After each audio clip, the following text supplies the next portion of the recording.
I slept in. I don't even know how many hours I slept, but it had to be at least 9. I never do that at home. That's my campfire over there with my chair. Last night it was watching the full moon. That's my view. And I've got a lot of bedding, so it was very warm and toasty. And in a minute, I'm going to open up the back of my car and I'm going to climb out.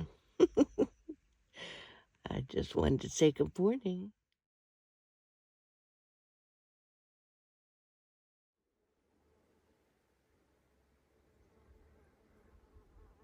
Notice how quiet it is? This is why I come on these camping trips. I get so busy with life, being a entrepreneur, a therapist, a mom, a grandmother, maintaining the balance of all of that and taking that time for my body, doing the infrared and the Saragem and the other exercise things that I do, and life. It just gets busy. So when I take these Soulitude trips, I don't know if you can hear this or not, but I've got a little critter flying around my face. I have to get rid of him. At any rate, he's gone now. This is why I come on these trips. I'm able to sit here in silence and recalibrate, realign, and take that time to do stuff for me. Like I just had Grok help me write a proposal to publicist because I need a new publisher. So there's a little bit of work, a little bit of hiking, a little bit of meditating. All right, there's a lot of bit of meditating. And like I said, recalibrating, realigning. So I'll be sure.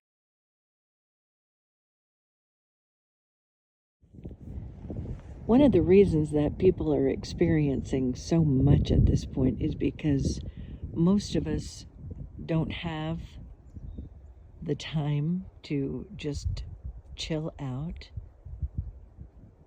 to just sit down and do nothing. I know for my own self, that's what happens in my days and weeks.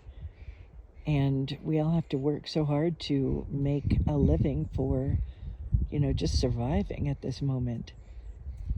And then on top of it, when we do have that moment where we're down, we just kind of want to escape into our things, our movies, our games, our whatever, so we can just be entertained and distracted. But none of it brings down the parasympathetic nervous system like this does, where you're just present, you're letting your body be down, and there's no distractions. And the body is able to just be in a deep state of chill. This is where we realign, and unfortunately at the moment a lot of times people are just not getting realigned, and it's struggle upon struggle, challenge upon challenge. So if you want to make it better, take some time. Just don't do anything. Don't think, oh, I've got to do this or I've got to do that. Literally just take the time to maybe go outside and just watch the birds fly around. I sit here with a specific kind of music. I'll put out a video with some of the kind of music that I play. But seriously, you want to make life better? You got to bring down the system. You got to take the foot off the gas, stop the adrenals, otherwise known as pistons.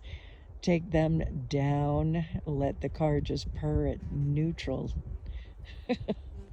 There's a song by Rihanna. It's called Lift Me Up.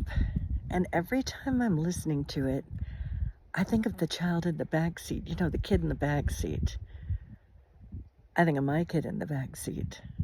And there was a lot of times in my childhood where I was just terrified for various reasons, or upset, or lonely, sad, all those feelings, and never ever knowing what to do with any of them.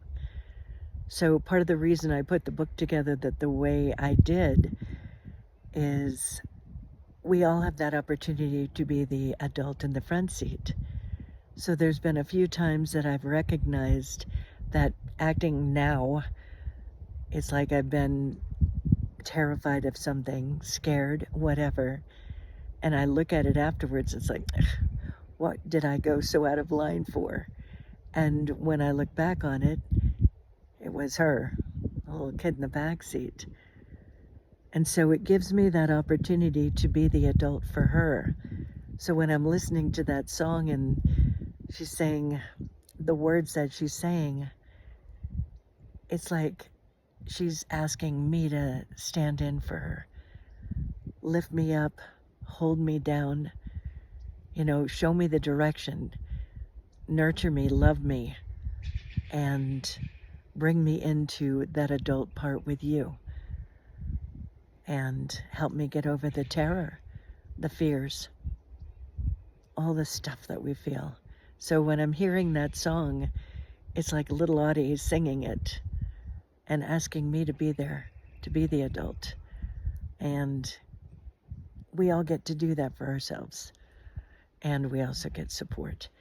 So just my thoughts for now. So I hiked up to this campsite, and I camped here once. I had a tent pitched there, and then I had another tent pitched right here. And as you can see, there was a very little bit of space, and there's quite the lovely hill down. So the first night here, it was raining like crazy. And long story short, somebody had put an idea in my head about somebody getting out of jail and coming to harm me. So I had this weird night, and the whole night it was like I kept going back and forth, and I kept thinking, well, if anybody comes in my tent, I'll just give them a kick, and that'll send them down that hill.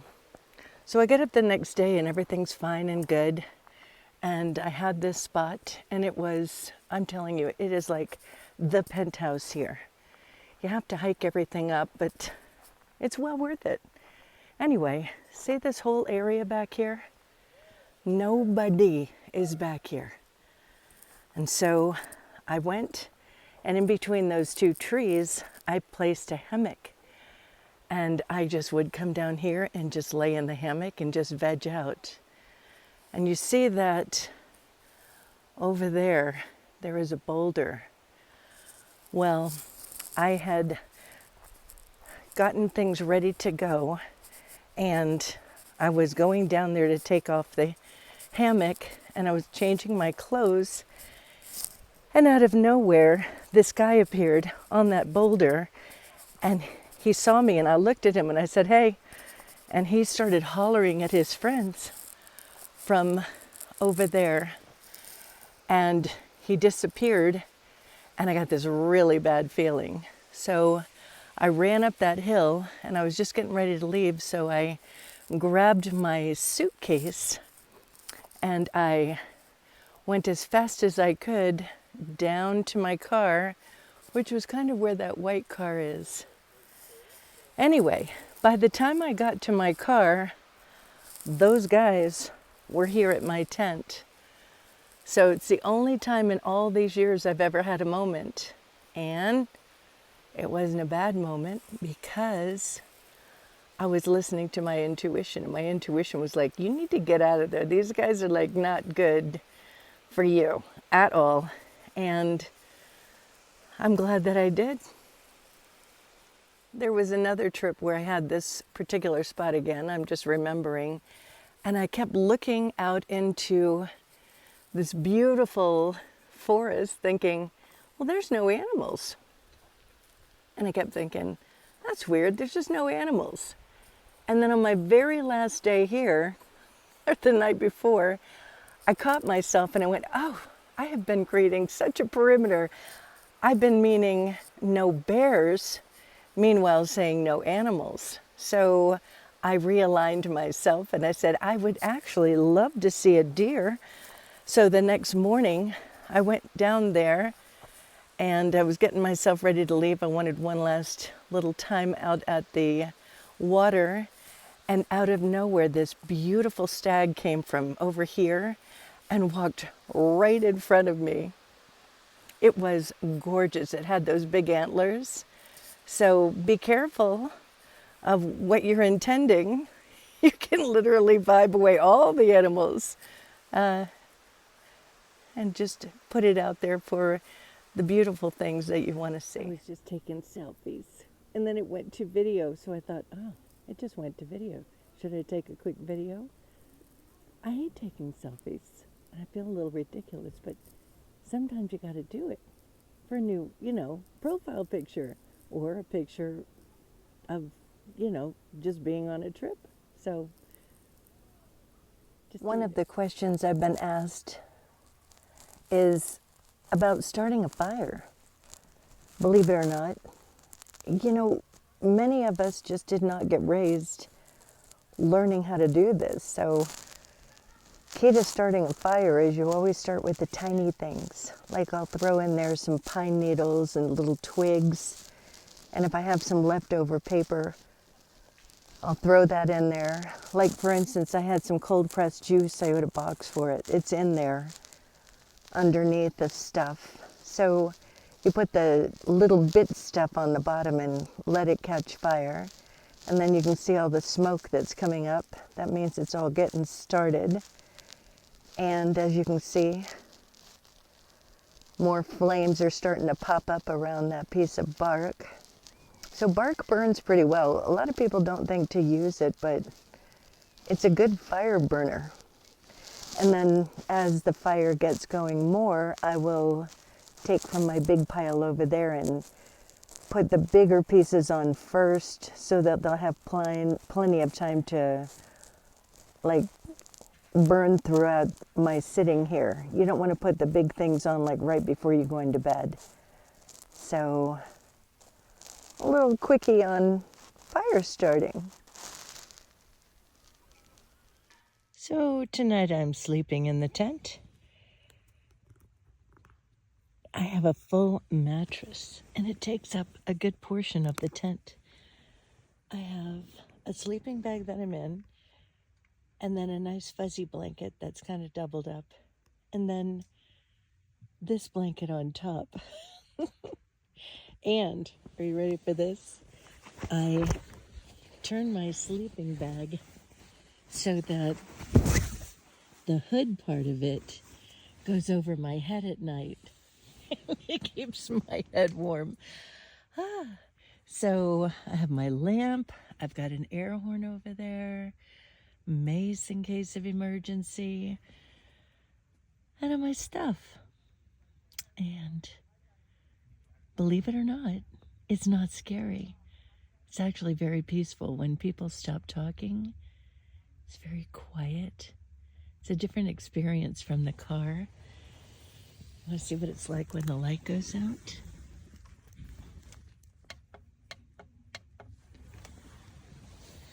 See? It's very peaceful and quiet. And this air mattress is so comfortable. It's actually more comfortable tonight than last night. And one of the rules with camping in a tent, you don't bring anything into the tent that looks like food or scented items. You don't ever eat in the tent. Never. And you don't wear perfume in the woods. So, have a great night's sleep. I know I will.